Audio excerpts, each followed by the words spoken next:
자, 제가 오늘 여러분들을 위하여 제가 우리 어린아이들 설교할 때처럼 좀 그림들을 많이 준비했어요. 예, 우리 한 사람이라도 좀 피곤해서 좋으신 분이 안 계시도록 제가 준비를 했습니다. 할렐루야. 예, 오늘 어린아이들 위해서 준비를 했는데 애들이 안 왔어요. 우리 아이는 소중히 하나밖에 없어요. 예, 괜찮습니다. 자, 여러분들, 무너지지 않는 큰 장벽이 있습니다. 아무리 내가 망치로 두들겨도 결코 사람의 힘으로 무너질 수 없는 장벽이 있습니다. 자, 이 벽은요 절대로 인간의 힘으로는 허물어질 수 없는 단단한 벽입니다. 아무도 이 벽을 허물려고 하지 않습니다. 근데 이 벽을 허물려고 시도하는 사람들을 그들은 가만히 내버려 두지 않는 사람들이 있습니다. 그게 누굽니까? 벽을 허물려고 하는 사람들을 가만히 내버려 두지 않는 그들은 바로 유대인인 것입니다. 유대인. 자, 이 벽들은 어떤 벽들입니까? 바로 유대인들이 세운 전통이라고 하는 벽입니다. 어떤 전통입니까? 하나님은 우리가 만들어 놓은, 유대인들이 만들어 놓은 이 전통 안에서만 움직여 라고 믿고 있는 사람들입니다. 또한 편견이라는 전통입니다. 뭡니까? 율법 안에서만 복음은 움직이는 거야 라고 하는 그들의 치우친 편견이 있었습니다. 이것이 오랜 기간을 통해서 계속되자 사람들의 마음에는 고정관념, 이 고정관념이라는 것이 유대인에게 그들의 생각을 붙잡게 되었다고 하는 것입니다. 자, 이 편견과 전통과 고정관념이라고 하는 유대인들이 말하는 것이 어떤 것입니까? 여러분 다 아시죠? 뭡니까? 유대인만 선택된 백성이야. 여러분, 선민, 유대인만 선택했어. 그렇기 때문에 할례 없는 이방인들은 절대 구원받을 수 없어. 그들은 하나님께서 버리실 거야. 그들은 지옥의 땔감이야. 이방인들이 우상을 섬기잖아. 우상에게 절하고 바쳐진 그 음식을 먹는 이방인들은 다 부정해. 그들과 교제하는 것은 우리 유대인의 수치야. 이게 유대인의 전통과 편견과 고정관념이에요. 이것을 깰 수 있는 사람이 아무도 없었던 것입니다. 자, 이런 유대인들의 전통과 편견과 고정관념을 가지고 있었는데 지금 베드로가 지금 누구한테 왔습니까? 예루살렘 교회, 그들도 유대인입니다. 그 유대인들은 그리스도교, 기독교로 개종한 사람들이죠. 그러나 아직도 유대인인 그들이 우리 베드로를 향해서 얘기를 하는 것입니다. 너가 당신이 한 행동은 우린 절대 용납할 수 없습니다. 어떡하여 부정한 이방인들과 함께 교제하고 식사를 할 수 있단 말입니까? 라고 비난하는 것이 바로 이 3절의 말씀인 것입니다. 자, 우리 2절, 3절, 4절에 있는 말씀을 함께 읽겠습니다. 자, 앞에 있습니다. 여러분들 앞에 보십시오. 함께 읽습니다. 시작. 베드로가 예루살렘에 올라갔을 때에 할례자들이 비난하여 이르되 내가 무할례자의 집에 들어가 함께 먹었다 하니 베드로가 그들에게 이 일을 차례로 설명하여 많이 넘어갔군요. 차례로 설명하여.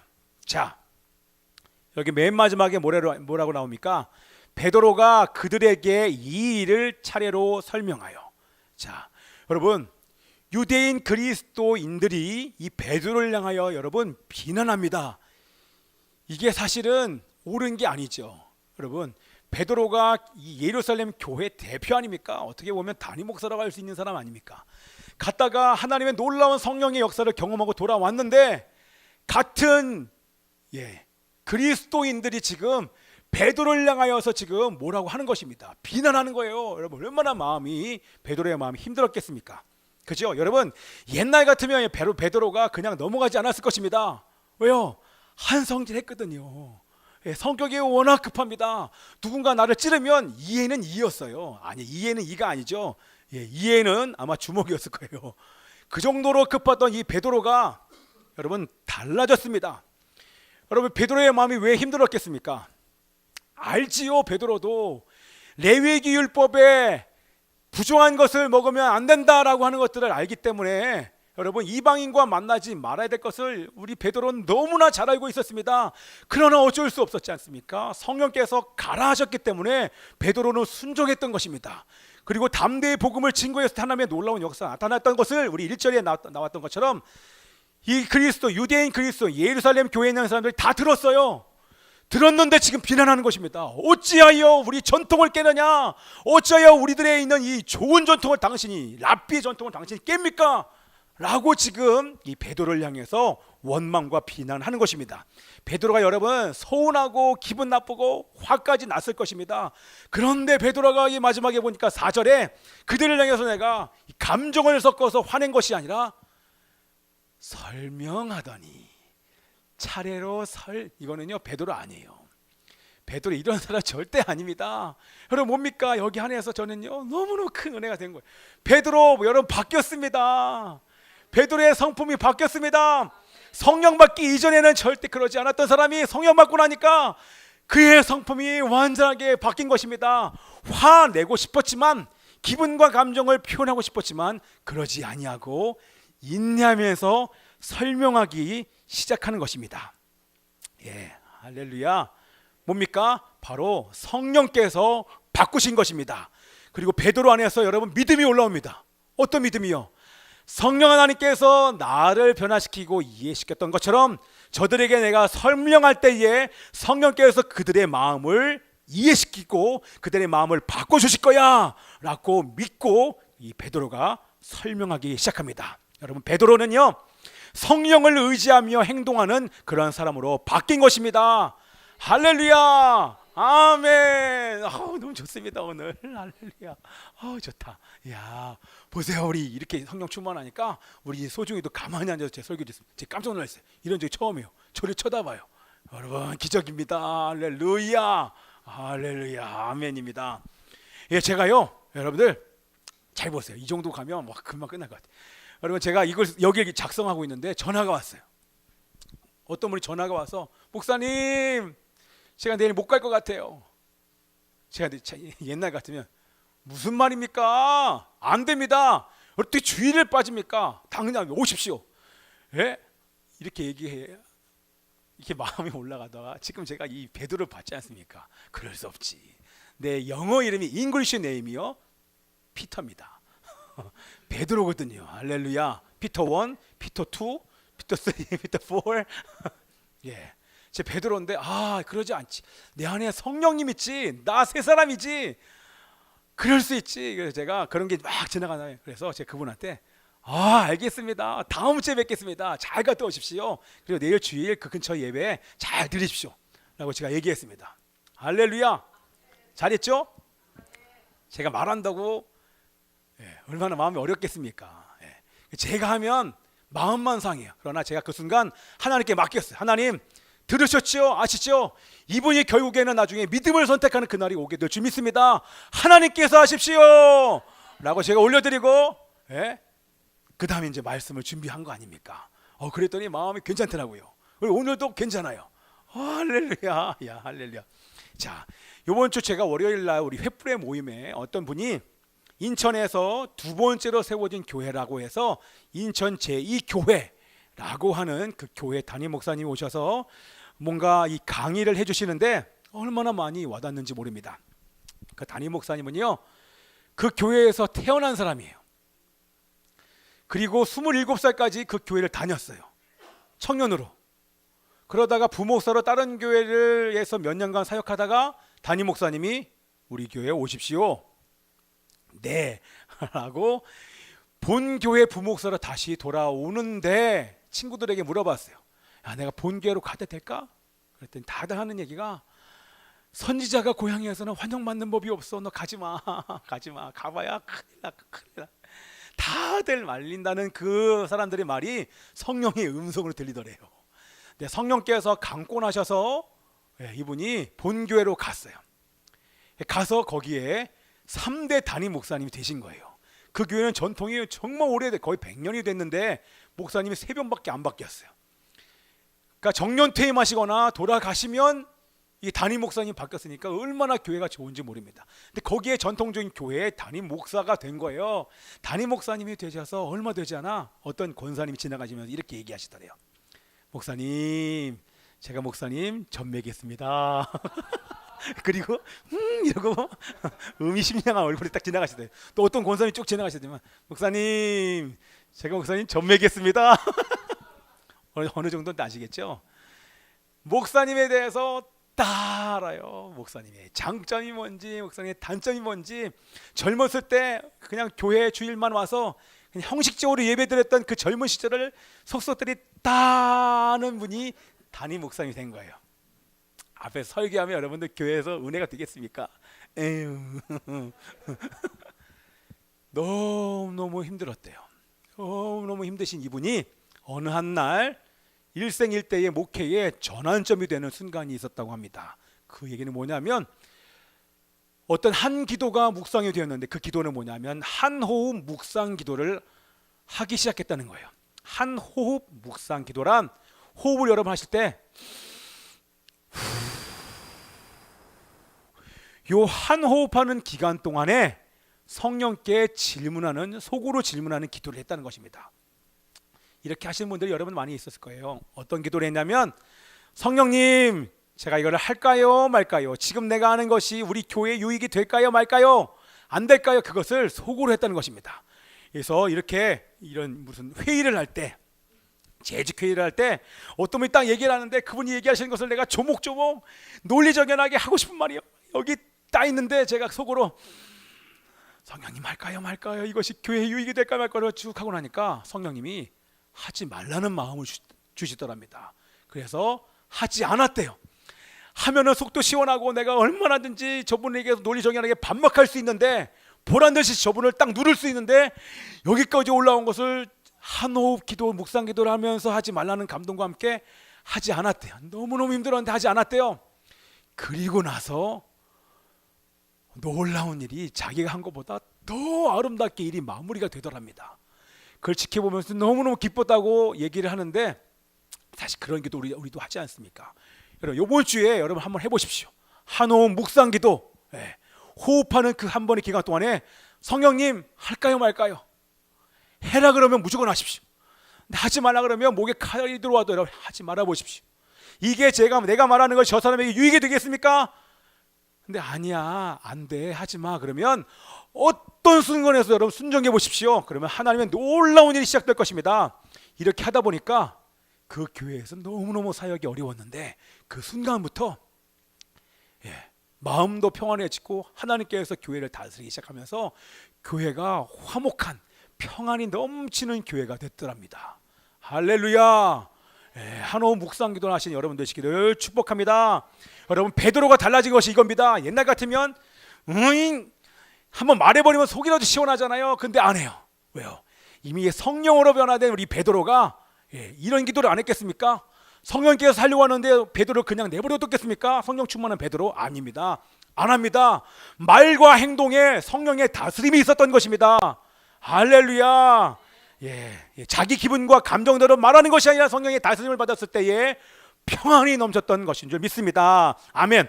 여러분들도 성령의 인도하심을 따라 말씀하시면서 평안을 누리시는 그 은혜가 있기를 축복합니다. 아멘. 여러분 꼭 한번 해보세요. 특별히 감정이 올라올 때 여러분 누르셔야 됩니다. 여쭤보세요. 그럼 100% 성령께서 하지 말라고 합니다. 그때 여러분 아멘 한번 해보세요. 그러면 감정을 누를 수 있는 하나님의 성령의 능력이 여러분의 마음을 지배하실 것입니다. 그러면 그 다음부터는 하나님이 여러분의 삶과 행동을 만들어가기 시작하실 줄 믿습니다. 아멘. 자, 15절부터 17절까지는요 10장의 요약입니다. 반복이에요. 자, 반복인데 어떤 반복이 나오냐면 저를 보시면 됩니다. 제가 이제 다 앞에서 보여드릴 거예요. 15절부터 17절까지 이제 한꺼번에 얘기를 하는데 거기에 세 가지 사건이 나옵니다. 자, 이 베드로가 반복하는 이유는 베드로가 머리가 있기 때문에 반복하는 것이 아니라 성령께서 감동을 주신 거예요.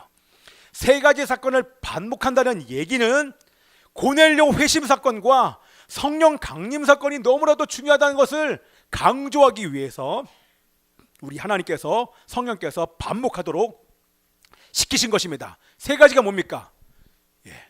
보자기 환상, 베드로의 보자기 환상 경험. 두 번째는 그 환상이 끝날 때쯤에 고넬료가 본 사람들이 와서 그들을 만나는 것. 세 번째는 고넬료의 집에 있었던 일들을 요약해서 베드로가 담대히 선포합니다. 제가 이것은요 설교했기 때문에 제가 간단하게 요약을 하겠습니다. 그래서 잘 보세요. 중요한 것만 제가 나누겠습니다. 자, 예, 졸릴 것 같죠? 예, 보세요. 여러분 안 졸리게. 예, 정신이 확 깨지 않습니까? 확 이해되죠? 베드로가 기도하고 있는데 기도하는 하늘에서 여러분 보자기가 내려옵니다. 그것도 하얀색 보자기. 우리 하나님 정말 멋있지 않습니까? 예? 하얀색 보자기가 나오니까 너무 하얘니까 기대하고 봤다는 거 아닙니까? 근데 하얀데 그 안에 있는 것을 봤더니 레위기 율법에서 먹을 수 없는 부정한 것들이 저 안에 가득 담겨 있는 것입니다. 얼마나 대조가 됩니까? 그러니까 기도하다 말고 베드로가 얼마나 깜짝 놀랐겠습니까? 그런데 이 동물들을 향해서 우리 주님께서 말씀하십니다. 베드로야, 잡아먹어라. 그랬더니 베드로가 어떻습니까? 유대인 아닙니까? 주님 안 됩니다. 절대 그럴 수 없습니다. 3번이나 얘기하는데 안 됩니다. 하마터면 베드로가 소리 지를 뻔했을 거예요. 지금 무슨 소리 하십니까? 하나님께 막. 하나님 안 돼요, 안 돼요. 절대 먹을 수 없습니다. 이건 하나님의 율법에 레위에게 나와 있는 말씀 아닙니까? 이렇게 얘기하니까 하나님이 베드로를 책망하십니다. 베드로의 불순종을 책망하면서 이렇게 얘기합니다. 할렐루야. 야, 다시 보여드릴까요? 자, 예, 하나님께서 깨끗하게 하신 것을 내가 속되다고 하지 말라 이놈아.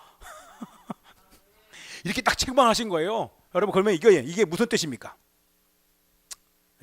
지금 어디 하고 있어요? 이것을 풀어서 얘기하면 무슨 얘기입니까? 이것은 바로 너희 유대인들이 만들어 놓은 전통이야, 편견이야, 고정관념이야. 내가 그 벽을 허물었다. 자, 다시 나오죠? 그것은 전통이야, 편견이야, 고정관념이야. 내가 그 벽을 허물었다. 여러분 어떻게 허물었습니까? 할렐루야. 왜 안 나오죠? 원래 하나 나와야 되는데 이 빨간 게 올라와야 되는데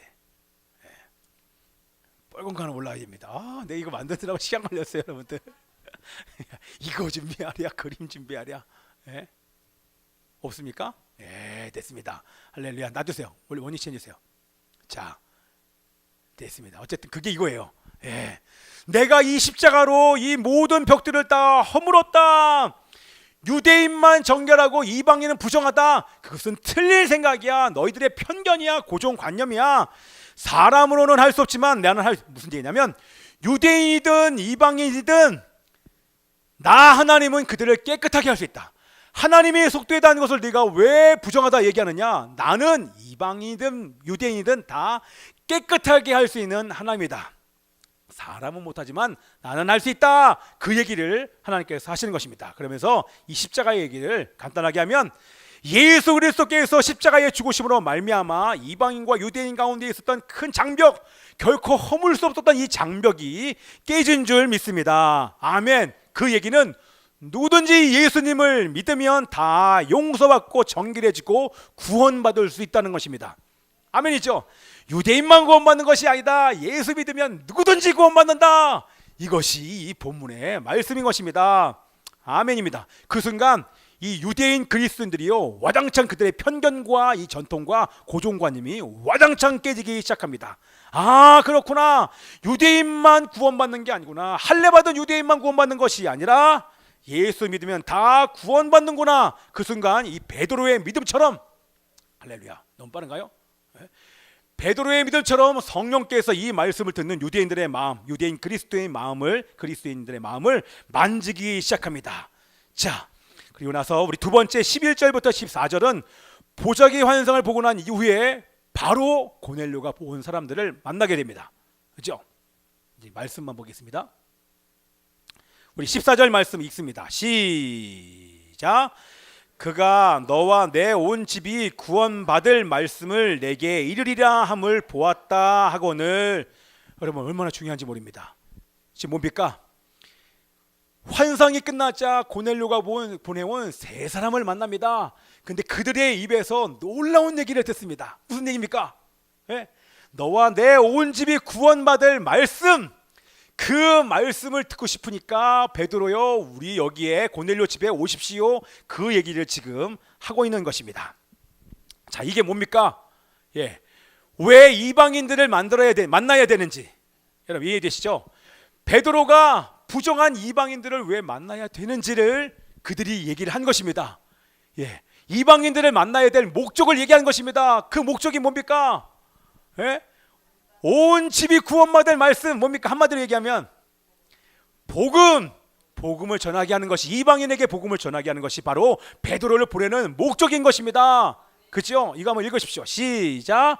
이방인 선교가 하나님의 뜻. 다시 한번 시작. 이방인 선교가 하나님의 뜻. 아, 이방인 선교가 하나님의 뜻이구나. 베드로는 성령의 음성을 따라 순종하고 고넬료의 집에 가서 말씀을 증거하기 시작합니다. 자, 그런데 우리 고넬료는요, 어떤 준비를 했습니까? 혼자만 말씀 들었습니까? 아닙니다. 누구요? 가족과 친척과 우리 아는 친구들 다 불러 모았습니다. 제가 요번 주에요, 참 신기했어요. 요번 주에 제가 우리 이천에 우리 김일철 성도님 집은 신방을 못 갔고 그 옆에 임금님 쌀밥 파는 이천에 있더라고요. 거기에요. 갔더니요, 할렐루야, 맛있더라고요.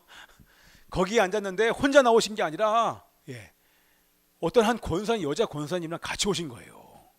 누구신가 봤더니 결국 밥 먹을 때 여쭤봤더니 우리 김혜정 성도님이요, 이 고넬료 말씀에 순종해서 그 여자 권사님을 모시고 나온 거예요. 혼자만 듣는 게 아니라 같이 들어야지.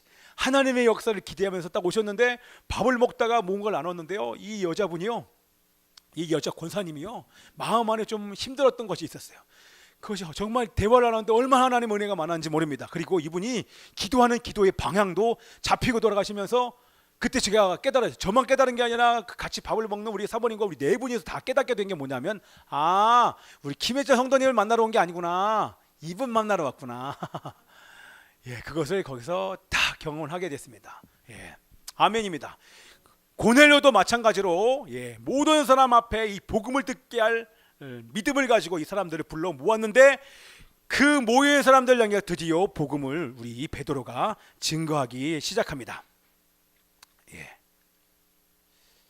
자, 그것이 여러분 약간 졸릴만 하니까 다시 복음을 증거하는데 말씀을 시작하는 그 순간부터 성령이 움직이기 시작합니다. 이 10장에는 나오지 않았어요. 그러나 이 말씀을 보면, 자, 그림도 제가 같이 보여드릴게요. 이 말씀 한번 읽어볼게요. 시작.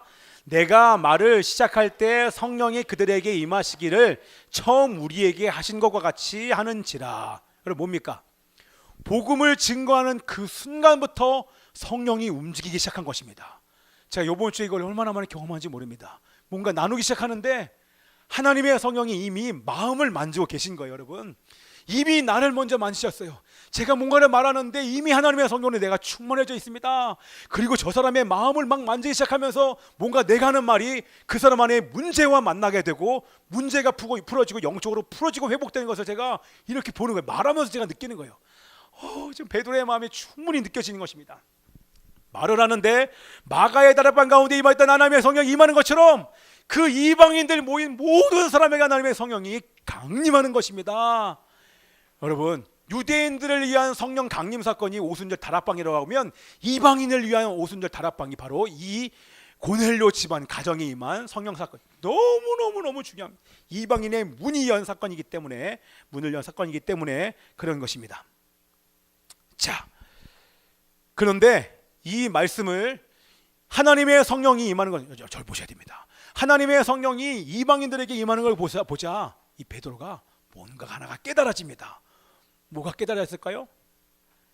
이 말씀입니다. 읽어봅시다. 시작. 내가 내 영을 만민에게 부어주리니. 그 만민이 유대인만이 아니구나, 그 만민이 이방인도 포함하는 거였구나 라고 하는 요엘의 말씀의 성취가 이제야 비로소 요엘의 말씀이 성취된 것을 깨닫게 됐어요. 그러면서 동시에 깨닫게 되는 것이 그 다음 말씀 16절에 있는 말씀입니다. 시작. 내가 주의 말씀에 요한은 물로 세례를 베풀었으나 너희는 성령으로 세례를 받으리라 하신 것이 생각이 나노라. 예수님 말씀하신 성령으로 세례 받는다, 이 말씀이 바로 오늘 이 얘기, 유대인과 이방인 모든 사람이 세례 받는 그것을 우리 예수님께서 말씀하신 거구나. 누구든지 예수 믿는 자에게 하나님께서 성령을 선물로 주는 거구나 라고 하는 것을 깨닫게 되는 것입니다. 우리 17절 말씀입니다. 시작.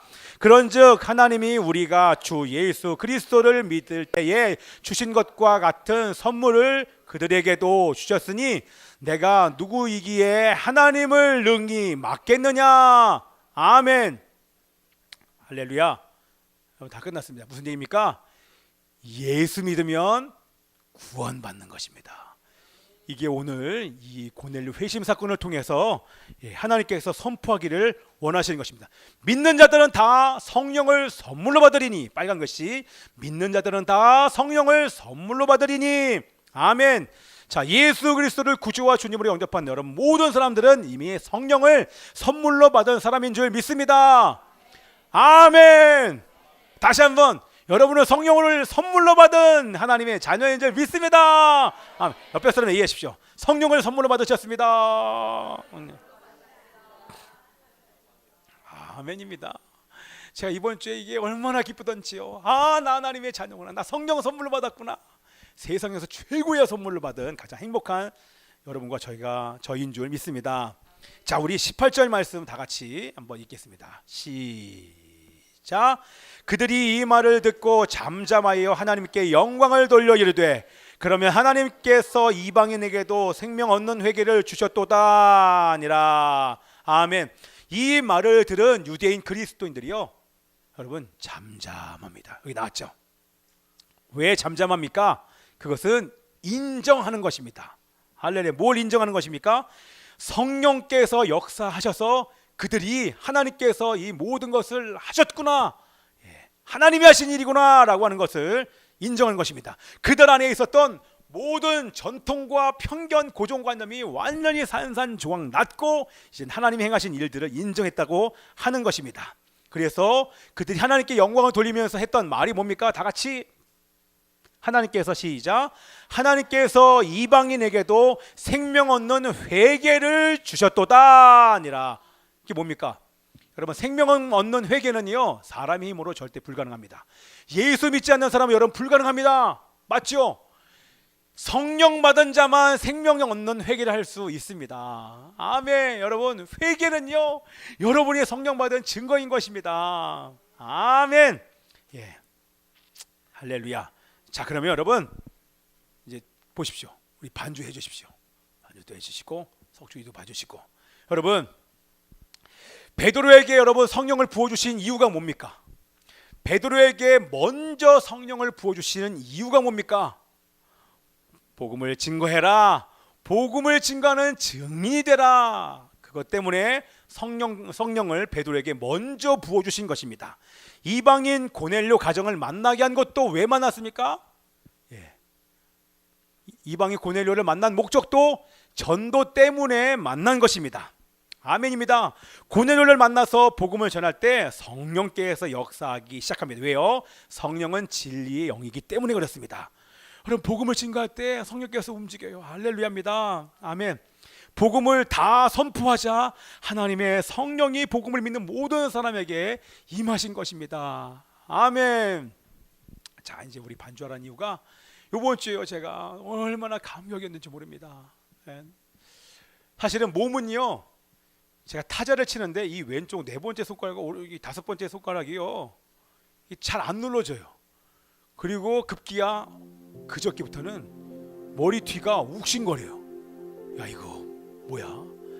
처음 있는 일이어서 야, 이건 뭔가 뇌에 관련된 일이 아닐까? 그러는데 제 안에 아주 좋은 긴장감이 확 올라왔습니다. 뭐냐면, 야, 이러다가 내일 없는 거 아니야? 그러면서 제 안에 지금 내가 하나님 앞에 가면 어떨까? 그랬더니 제 안에서 올라오는 얘기가, 하나님 지금 가면 안 됩니다. 지금 가면 안 돼요. 왜냐하면 이 땅에 있는 것들을 누리기 위해서가 아니라 너무 주님 앞에 죄송한 거예요. 왜냐하면 제가 내일로 미뤘던 것이 너무나 많은 거예요. 그러면 제 안에 이런 좋은 긴장이 올라오면서 어떤 마음이 들었냐면, 내일 할 일을 오늘 하자. 오늘 할 일도 오늘 하자. 절대 내일로 미루지 말자. 다른 무엇보다 내가 지금 만나는 사람에게 저 사람은 언제 다시 보겠느냐? 내가 저 사람에게 줄 수 있는 최고의 선물은 내가 만난 그 예수 그리스도의 생명의 복음, 이거밖에 없기 때문에 복음을 증거하자. 신방은 하지만 신방만 하는 것이 아니라 그 주변에 예수 믿지 않는 사람 좀 모아주십시오. 그래서 우리 은실 집사님이 내려갔을 때에 시어머니 시아버지 만나서 복음을 증거했습니다. 그분들이 영접했습니다. 할렐루야. 교회 다니십니다. 할렐루야. 근데 아버님은 자꾸 도망가세요. 산에 밤 떨어가시고 막 그러는데 그래도 예수님을 영접하여 교회 다니십니다. 그쪽 교회 한 개척교회에다 연결시켜 놓고 왔어요. 그분이 그 사모님이 막 열성적이시래요. 막 계속 신방 온대요. 좋아요. 아주 좋습니다. 제가 그 목사님 사모님 만나러 내려갈 겁니다. 또 우리 교회가 그 지역에 개척교회 도울 일이 있으면 제가 가서 도우려고요. 우리 교회가. 할렐루야. 여러분 헌금하십시오. 제가 막 전화가 오겠습니다. 특별히 개척교회 목사님들, 요번에 우리 베트남에서 연락 왔어요. 전화했더니 딱 마침 며칠 전에 우리 사모님이요, 여자 선교사님이 이 십자 인대 파열이 됐대요. 못 걷고 지금 집에 누워 있대요. 얘기를 들어봤더니 돈이 없어요. 병원에 못 가요. 의료 기구가 없으니까 MRI 찍는데 우리 한국에서 제가 찍어봤더니 지금 43만 원 나와요. 근데 거기는 훨씬 비싸대요. 기구가 없다 보니까. 그래서 제가 얘기했어요. 선교사님, 우리 교회에서 책임지겠습니다. 가서 하십시오. 제가 하겠습니다. 전혀 걱정하지 마십시오. 선교사님은 몸 아프면 안 됩니다. 가서 건강을 회복하십시오. 모든 비용은 제가 댈 테니까 가서 마음껏 치료받으십시오. 일단 말할 때 속은 시원하더라고요. 그리고 나중에 우리 11월 달에 베트남 가려고 합니다. 베트남 가려고 그래요. 우리 가족은 다 가려고요. 다 가서 휴가를 걸고 가려고요. 가서 헌금도 전달해드리고 그 기간 동안에 선교사님 좀 쉬십시오. 그 제가 아니라 우리 교회에서 비용 다 대겠습니다.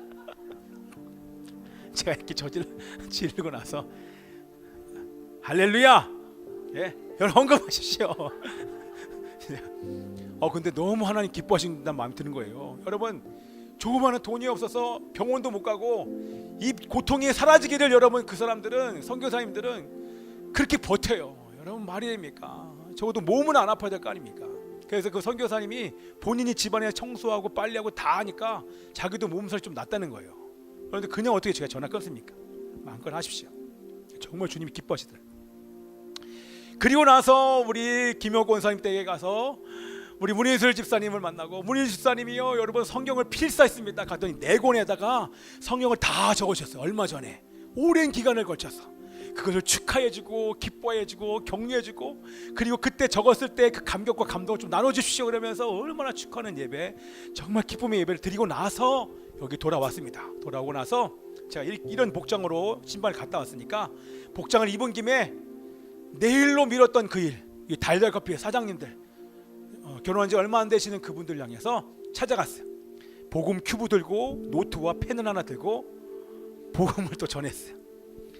그 두 분이요 영접했습니다. 할렐루야. 그리고 우리 은채 집사님, 우리 안순희 권사님 거기에 그쪽에 우리 믿지 않는 우리 할머니 좀 모아주십시오. 그런데 그날 비 오는데 할머님들 3분이 오셨어요. 할렐루야. 그러더니만 80평생 우리 2분은 불교 신자, 한 분은 허리가 좀 굽으셨는데 교회를 다 안 다니시는 무교 있는 이분들, 제가 복음을 꺼냈더니 한번 따라서 하십시오. 예수님 그랬더니 따로 못해요. 여러분, 그 평생 다른 신을 섬겼던 사람이 예수님 입에서 나오지 않아요. 따라서 했더니 힘들게 예수님 이렇게 나옵니다. 그런데 그분들은 영접 못하셨어요. 처음에 와서 기다리셨던 그 할머님은요 잘 따라합니다. 예수님의 이름으로 영접합니다. 아멘 아멘 따라합니다. 두 분은 여러분 80 넘으신 분이 복음을 듣고 예수님을 영접합니다. 여러분 기적입니다. 그럴 수가 없습니다. 이번 주만 해도 여러분들 5명, 저번 주까지 합하면 5명이 예수님을 영접하고 하나님의 자녀가 되었습니다. 다 교회로 올 줄 믿습니다. 여러분 내일 할 일이 아닙니다. 오늘 해야 할 일입니다. 우리가 그 증인의 사명을 가진 그런 존재들입니다. 저는요 이번 주에 막 충만해질 수밖에 없는 이유가, 복음을 증거할 때 내 마음에 하나님의 성령이 내 마음과 영을 지배하기 시작합니다. 그리고 하나님의 마음이 더 많이 느껴집니다. 아, 이게 미룰 일이 아니구나. 내가 저 사람을 만나는 목적은 결국에는 복음을 증거하는 것인데 내가 오늘 이 본 사람을 다음에 볼 수 없기 때문에 내일 할 일을 그냥 좀 염치불구하고 제가 복음을 증거하겠다고 그리고 전했습니다. 그리고 이번 주에다 만나는 모든 분들에게 하나님 허락하시는 분들에게 복음을 증거하려고요. 그런 은혜가 여러분 가운데 있기를 기도합니다. 여러분 하나님의 말씀입니다. 안 넘어갑니다. 자, 우리 1장 8절의 말씀 우리 다 한번 읽겠습니다. 시작. 오직 성령이 너희에게 임하시면 너희가 권능을 받고 예루살렘과 온 유대와 사마리아와 땅끝까지 이르러 내 증인이 되리라 하시니라. 여러분은 하나님의 권능을 받은 성령을 받은 하나님의 증인인 줄 믿습니다. 여러분 그 하나님께서 오늘 이렇게 말씀하시면서 오늘 마무리를 합니다. 디모데후서 3장 16절에 있는 말씀 시작. 너는 말씀을 전파하라. 때를 얻든지 못 얻든지 항상 힘쓰라. 어떤 상황과 환경과 상관없이 복음을 증거하라.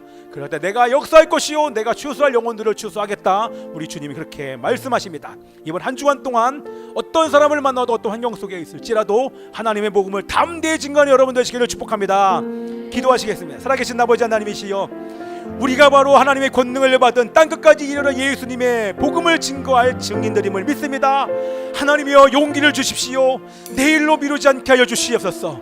담대히 아버지 하면 내가 받은 이 생명의 복음의 능력을 복음을 하나님 만나는 모든 사람들에게 증거하게 하여 주시옵소서. 사업할 때에도 직장을 다닐 때에도 어떤 사람을 만나든지 이 하나님의 생명의 복음을 증거할 수 있는 당신의 백성들 될 수 있도록 역사해 주시옵소서. 감사드리고 예수 그리스도 이름으로 기도합나이다. 아멘.